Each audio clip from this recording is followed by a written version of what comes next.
ఈజీఓ ego. Ego అంటే అహం. ఈ భూప్రపంచం మీద ఎన్నో యుద్ధాలు, గొడవలు, పంతాలు, ప్రతీకారాలకు ఏకైక కారణం మనిషికి ఉండే ఈగో. తాము చెప్పిందే నిజమని, తాము నమ్మేదే వాస్తవమనే వేర్వేరు భావజాలాలతో ఉండేవారు ఒకరి ముందు తలవంచాలని కలలో కూడా ఊహించుకోలేరు. తమ ఈగోని సాటిస్ఫై చేయటం కోసం అవసరమైతే యుద్ధానికైనా సిద్ధపడతారు. జీవితంలో ఏం కోల్పోవడానికైనా సిద్ధమేనని తెగిస్తారు. చరిత్ర చెబుతున్న నగ్న సత్యం ఇదే. ఇప్పుడు ఒక వ్యక్తికి, ఒక రాష్ట్రం మొత్తానికి మధ్య జరుగుతున్న ఈగో పోరు దేశవ్యాప్తంగా సంచలనమైంది. యూనివర్సల్ హీరో కమల్ హాసన్ హీరోగా మణిరత్నం దర్శకత్వంలో తెరకెక్కిన థగ్ లైఫ్ సినిమా జూన్ 5న విడుదల కానుంది. పాన్ ఇండియా లెవెల్లో వివిధ భాషల్లో ఈ సినిమా విడుదల కానున్న నేపథ్యంలో జోరుగా ప్రమోషన్లు నిర్వహిస్తున్నారు. ఈ క్రమంలో ఇటీవల చెన్నైలో జరిగిన థగ్ లైఫ్ ఈవెంట్లో కన్నడ స్టార్ హీరో శివరాజ్ కుమార్ ను ఉద్దేశిస్తూ కమల్ హాసన్ మాట్లాడారు. ఇక్కడ నాకో కుటుంబం ఉంది, అందుకే ఇక్కడికి వచ్చాను. మీ కన్నడ భాష కూడా తమిళం నుంచే పుట్టింది అని కమల్ అన్నారు. అంతే, తమిళం నుంచే కన్నడ భాష పుట్టింది అన్న కమల్ హాసన్ వ్యాఖ్యలపై కన్నడ ప్రజలు భగ్గుమన్నారు. మాతృభాష విషయంలో కన్నడ ప్రజలు ఎంత దూరమైనా వెళ్తారు. అందుకే వేల సంవత్సరాల చరిత్ర ఉన్న కన్నడ భాషను తమిళం నుంచి పుట్టిందని కమల్ వ్యాఖ్యానించటాన్ని కన్నడిగులు జీర్ణించుకోలేకపోతున్నారు. ఈ క్రమంలో కమల్పై కన్నడ సంఘాల నాయకులు కర్ణాటక రాష్ట్ర వ్యాప్తంగా కేసులు నమోదు చేశారు. కన్నడ కస్తూరి అన్న విషయాన్ని కమల్ హాసన్ మర్చిపోయినట్టు ఉందని ఏకంగా కర్ణాటక ముఖ్యమంత్రి సిద్దిరామయ్య విమర్శించారు. కన్నడ భాషకు సుదీర్ఘ చరిత్ర ఉంది, పాపం కమల్ హాసన్కు ఆ విషయాలన్నీ తెలియవనుకుంటా అని ఎద్దేవా చేశారు. 2.5 సంవత్సరాలకు పైగా చరిత్ర ఉన్న కన్నడ భాషను కమల్ హాసన్ మర్చిపోయినట్టు ఉన్నారని సీనియర్ నటుడు జగ్గేష్ ఆగ్రహం వ్యక్తం చేశారు. కర్ణాటక ఉప ముఖ్యమంత్రి డీకే శివకుమార్, మాజీ ముఖ్యమంత్రి యడ్యూరప్ప, బీజేపీ రాష్ట్ర అధ్యక్షుడు బివై విజయేంద్ర, కేంద్ర మంత్రి హెచ్డి కుమారస్వామి, కర్ణాటక రక్షణ వేదిక అధ్యక్షుడు నారాయణ గౌడ తదితరులు కమల్ వ్యాఖ్యలపై ధ్వజమెత్తారు. థగ్ లైఫ్ చిత్ర ప్రదర్శనను కర్ణాటకలో అడ్డుకుంటామని వివిధ సంఘాల నాయకులు ప్రకటించారు. కమల్పై నిషేధం విధిస్తామని కర్ణాటక చలనచిత్ర వాణిజ్య మండలి ప్రతినిధులు తెలిపారు.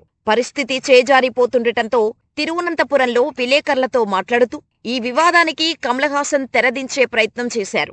అమితమైన ప్రేమతోనే అలా అన్నానని, ప్రేమ ఎప్పుడూ క్షమాపణ కోరదన్నారు. ఇది వివరణ మాత్రమేనని, సమాధానం కాదని పేర్కొన్నారు. తన వ్యాఖ్యలపై వివాదాన్ని రేకెత్తించిన వారు అసలు అంశాన్ని గందరగోళపరుస్తున్నారు అని ఆక్షేపించారు. చరిత్రకారులు నాకు చరిత్ర బోధించారు.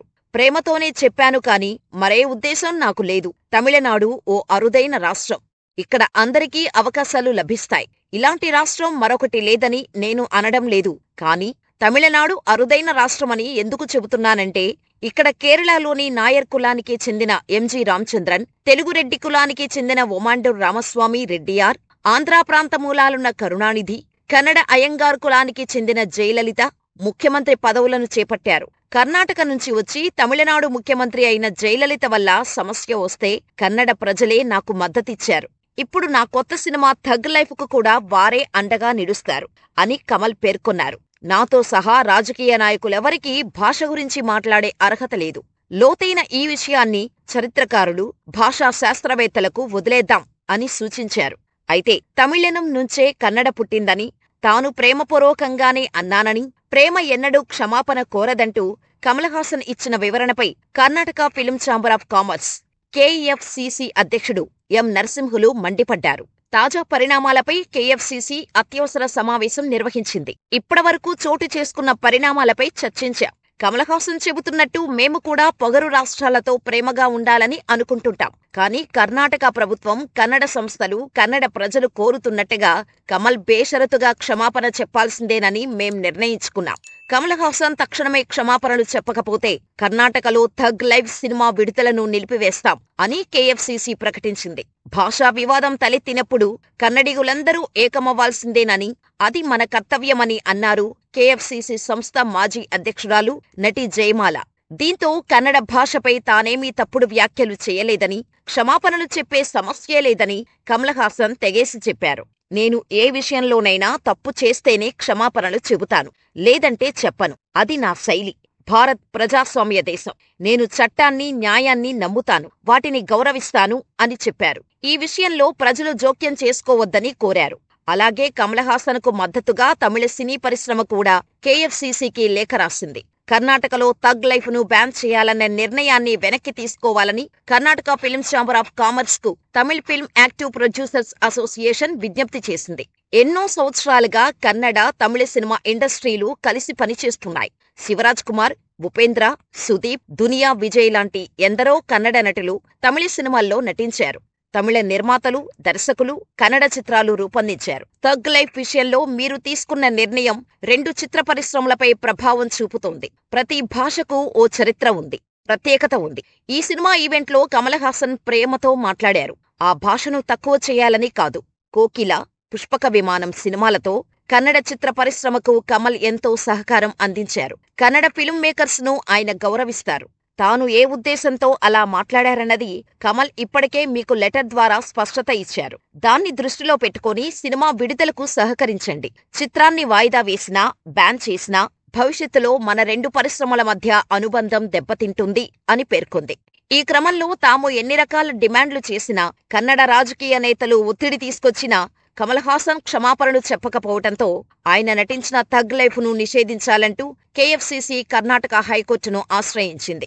అలాగే తాము నిర్మించిన థగ్ లైఫ్ సినిమా విడుదలను ఎవరూ అడ్డుకోకుండా ప్రభుత్వం భద్రత కల్పించేలా ఆదేశాలు ఇవ్వాలని కోరుతూ రాజ్ కమల్ ఫిల్మ్స్ ఇంటర్నేషనల్ సంస్థ సైతం కర్ణాటక హైకోర్టులో పిటిషన్ దాఖలు చేసింది. దీంతో ఈ రెండు పిటిషన్లను విచారణకు స్వీకరించిన హైకోర్టు కమల్ హాసన్కు చీవాట్లు పెట్టింది. తమిళం నుంచే కన్నడ భాష పుట్టిందన్న వ్యాఖ్యలు చేసి కన్నడిగుల ఆగ్రహానికి గురైన కమల్ హాసన్ వారం రోజుల్లోగా సమస్యను పరిష్కరించుకోవాలని కర్ణాటక హైకోర్టు తేల్చి చెప్పింది. విచారణ సందర్భంగా జస్టిస్ ఎం నాగప్రసన్న కీలక వ్యాఖ్యలు చేశారు. ఏ ప్రాతిపదికన కమల్ హాసన్ ఆ వ్యాఖ్యలు చేశారు? క్షమాపణ చెబితే ఇంతవరకు వచ్చేది కాదు కదా. భావప్రకటన స్వేచ్ఛ అంటే కన్నడిగుల మనోభావాలను దెబ్బతీయటం కాదనే విషయం తెలీదా? భాష అనేది ప్రజలకు ఉండే సాంస్కృతిక గుర్తింపు. ఒక భాష మాట్లాడే ప్రజలందరినీ కించపరిచేలా వ్యాఖ్యానించే హక్కు ఏ ఒక్కరికీ లేదు. నీరు, నేల, భాష ఈ మూడు పౌరులకు చాలా కీలకం. అసలు మన దేశంలో భాష ప్రాతిపదికనే కదా రాష్ట్రాలు ఏర్పడింది. అలాంటిది ఒక భాషను కించపరచడానికి కమల్ హాసన్ ఏమైనా చరిత్రకారుడా, భాషావేత్తనా అంటూ జస్టిస్ నాగప్రసన్న నిలదీశారు. మీరు ప్రఖ్యాత నటులు కమల్ హాసన్ అయితే కావచ్చు, కానీ ప్రజల మనోభావాలు దెబ్బతీయచ్చా? ప్రజలు మిమ్మల్ని క్షమాపణలు చెప్పమని మాత్రమే కోరారు. కానీ మీరు సృష్టించిన వివాదం వల్ల మీ థగ్ లైఫ్ సినిమా విడుదల విషయంలో డబ్బు పరంగా ఇబ్బంది రాకూడదని రక్షణ కోసం కోర్టును ఆశ్రయించారు. సినిమా సాఫీగా విడుదల కావాలంటే క్షమాపణ చెబితే సరిపోతుంది కదా. క్షమాపణలు చెబితే సమసిపోయే అంశాన్ని ఇక్కడి వరకు ఎందుకు తీసుకొచ్చారు? కన్నడిగుల మనోభావాలను మీరు చాలా తక్కువగా అంచనా వేశారు. 75 ఏళ్ల క్రితం ఓ విషయంలో ఇలాంటి వ్యాఖ్యలే చేసిన రాజగోపాలాచారి తర్వాత క్షమాపణలు చెప్పారు. మీరు కూడా కన్నడ ప్రజలకు క్షమాపణలు చెప్పండి అని హైకోర్టు సూచించింది. ఇతర భాషలను కించపరిచే, తక్కువ చేసే హక్కు ఎవరిచ్చారని ప్రశ్నిస్తూ తదుపరి విచారణను ఈ నెల 10కి వాయిదా వేశారు. న్యాయస్థానం ఆదేశాలకు అనుగుణంగా కమల్ హాసన్ బేషరతుగా క్షమాపణలు చెబుతారని ఆశిస్తున్నట్టు కర్ణాటక ఉప ముఖ్యమంత్రి డీకే శివకుమార్ విశ్వాసం వ్యక్తం చేశారు. కన్నడను కించపరుస్తూ ఎవరు వ్యాఖ్యలు చేసినా కన్నడిగులు ఉపేక్షించరన్నారు. ద్రవిడ భాషలు అన్నీ ఒకదానితో ఒకటి పరస్పర సంబంధాన్ని కలిగి ఉంటాయని, అంతమాత్రాన తమిళం నుంచే కన్నడ పుట్టిందని ఆధారరహిత వ్యాఖ్యలు చేసి కమల్ హాసన్ తప్పు చేశారని వ్యాఖ్యానించారు. కర్ణాటక హైకోర్టు ఆదేశాల నేపథ్యంలో కన్నడ భాష గురించి తన వ్యాఖ్యలను అపార్థం చేసుకున్నారని నటుడు కమల్ హాసన్ తెలిపారు. క్షమాపణలు చెబితేనే సినిమా విడుదలవుతుందంటే కర్ణాటకలో ఈ నెల 5న థగ్ లైఫ్ సినిమాను విడుదల చెయ్యబోమని కర్ణాటక హైకోర్టుకు కమల్ హాసన్ తెగేసి చెప్పారు. అనంతరం తన వ్యాఖ్యలను అపార్థం చేసుకున్నారంటూ కేఎఫ్సీసీకి కమల్ లేఖ రాశారు. మనమంతా ఒకటేనని, కన్నడ భాషను, కర్ణాటక ప్రజలను కించపరిచే ఉద్దేశం తనకు లేదని తెలిపారు. కన్నడ గురించి తన వ్యాఖ్యలు అపార్థానికి గురికావటం బాధాకరమన్నారు. ఒక భాషపై మరో భాష ఆధిపత్యాన్ని తానెప్పుడూ వ్యతిరేకిస్తుంటానని పేర్కొన్నారు. అయితే ఈ లేఖలోనూ కమల్ హాసన్ క్షమాపణలు చెప్పకపోవటం గమనార్హం. అలాగే ప్రేమ క్షమాపణ కోరదన్న జగమెరిగిన సత్యాన్ని కమల్ హాసన్ చాటి చెప్పారని, సత్యం తలవంచదంటూ కమల్ స్థాపించిన ఎంఎన్ఎం పార్టీ నిర్వాహకులు చెన్నై సహా తమిళనాడులో బ్యానర్లు ప్రదర్శించారు. మొత్తానికి కమల్ హాసన్కు కన్నడ ప్రజలకు మధ్య ముదురుతున్న వివాదం కేవలం అహం చుట్టూనే తిరుగుతున్నట్టు అర్థమవుతోంది. తమిళనం నుంచే కన్నడ పుట్టిందన్న తన వ్యాఖ్యలపై క్షమాపణలు చెప్పేందుకు కమల్ హాసన్ ససేమిరా నిరాకరిస్తున్నారు. కన్నడకు ఎంతో గొప్ప చరిత్ర ఉందని, తమది ద్రవిడ భాష అయినంత మాత్రాన తమిళం నుంచి పుట్టిందని ఎలా అంటారని కన్నడిగులు నిలదీస్తున్నారు. ఈ క్రమంలో కన్నడ ప్రజలకు క్షమాపణలు చెప్పాలని కర్ణాటక హైకోర్టు ఆదేశించినా థగ్ లైఫ్ సినిమా విడుదలనైనా ఆపేస్తా కానీ క్షమాపణలు చెప్పేది లేదని కమల్ తెగేసి చెబుతున్నారు. ఈ క్రమంలో ఇక్కడ ఎవరి వాదన సరైనదని మీరు భావిస్తున్నారు? ఒక మనిషి ఈగో ఎన్ని సమస్యల్ని సృష్టించగలదో మీ అభిప్రాయాలను మాకు కామెంట్ రూపంలో తెలియచేయండి. ఇలాంటి మరిన్ని వీడియోల కోసం మన ఛానల్ని సబ్స్క్రైబ్ చేసుకుని ఈ వీడియో మరింత మందికి చేరేలా లైక్ చేసి షేర్ చేయండి.